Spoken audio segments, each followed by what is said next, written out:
Welcome to my channel.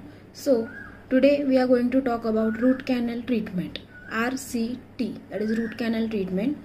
So काय असतं हे root canal आणि का करतात? Now this I am going to explain in English as well as Marathi so that local people will understand it.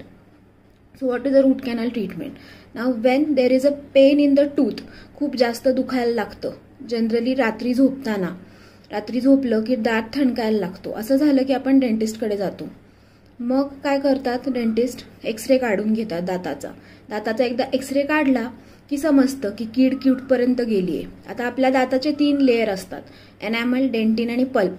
वरती दाखवल्याप्रमाणे इथे एक पिक्चर येईल, त्यात दाखवलं बघा, एनॅमल, डेंटिन, पल्प. आता ह्या पल्पपर्यंत जेव्हा जातो कीड किंवा इन्फेक्शन तेव्हा आपल्याला दुखायला लागतं.